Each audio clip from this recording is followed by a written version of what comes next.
सर्वविस्वन्यस्तपादपद्मायते वामहस्तालोलवेदशास्त्रायते ज्ञानसूर्यायते दत्तरूपायते श्रीवेणुगोपालकृष्णाय वन्दनम्। श्रीवेणुगोपालकृष्णाय वन्दनम्। श्रीवेणुगोपालकृष्णाय वन्दनम्। శ్రీ దత్తస్వామి వారి దివ్య సందేశము హిందూ మత వివరణము 11వ భాగము 11 గాయత్రీ ధ్యాన శ్లోకము యజ్ఞోపవీతము. గాయత్రీ ధ్యాన శ్లోకమగు ముక్తా విద్రుమ అనునది లౌకికమైన శార్దూల విక్రీడత ఛందస్సులో ఉన్నది కావున ఇది ఋషిరచన కాదు. అయినను అర్ధజ్ఞానులగు పండితులచే రచింపబడినదే తప్ప బట్టి బ్రాహ్మణులు చేసిన పని కాదు. కావున ఋషుల జ్ఞాన మార్గములోనే ఉన్నది. ఋషులు, పండితులు, బట్టి బ్రాహ్మణులు అను 3 కాలక్రమ దశలను గుర్తించవలెను. ఈ శ్లోకములో గాయత్రి పంచముఖములు పంచభూతములను సూచించుచున్నవి. త్రిగుణములను సూచించు 3 చూపులు త్రిక్షణై త్రిగుణాత్మక చైతన్యమును సూచించును. ఇట్లు ముఖములు చూపులును జడద్రవ్య జడశక్తి చైతన్య సమాహారమైన సద్గురు భౌతిక శరీరమును చెప్పును.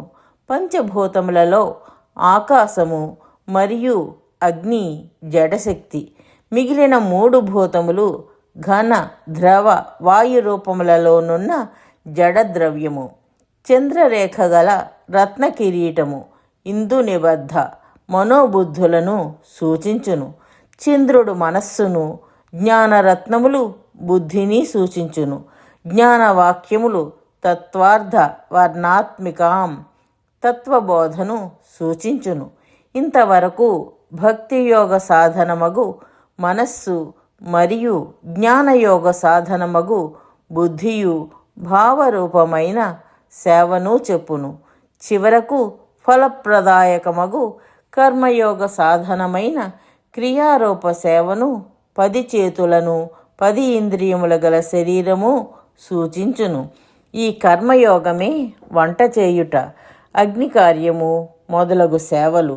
యజ్ఞోపవీతములోని 3 పోగులు త్రిగుణాత్మక చైతన్యము అనగా చేతన నర శరీరమును సూచించును.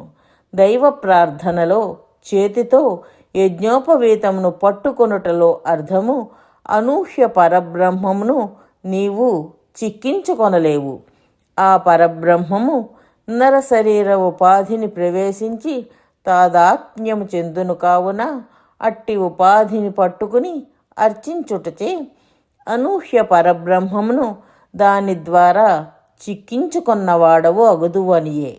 ఈనాటి బట్టి బ్రాహ్మణులు ఈ అర్థమును సంస్కృత భాషా శాస్త్రజ్ఞానము లేకపోవుటచే గ్రహించలేక చేతితో యజ్ఞోపవీతమును పట్టుకొనుట, వీపు జలను దానితో గోకొటుకు ఉపయోగించటకు అని తలచుచున్నారు.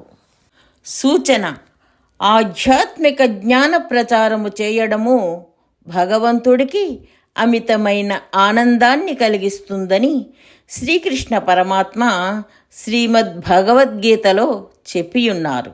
అందుకే జ్ఞాన యజ్ఞేన తేనాహం అని గీతలో అన్నారు. మనకు ఆధ్యాత్మిక జ్ఞానము శాశ్వతమైన సంతోషాన్ని కలిగించటమే కాక ప్రపంచంలో శాశ్వతమైన శాంతిని కూడా నెలకొల్పుతుంది. కాబట్టి శ్రీదత్త భగవానుని అపూర్వమైన ఈ ఆధ్యాత్మిక జ్ఞాన ప్రచారములో భాగస్వాములై ఆ భగవంతుని పరిపూర్ణమైన అనుగ్రహాన్ని పొందగలరు. జై దత్తస్వామి.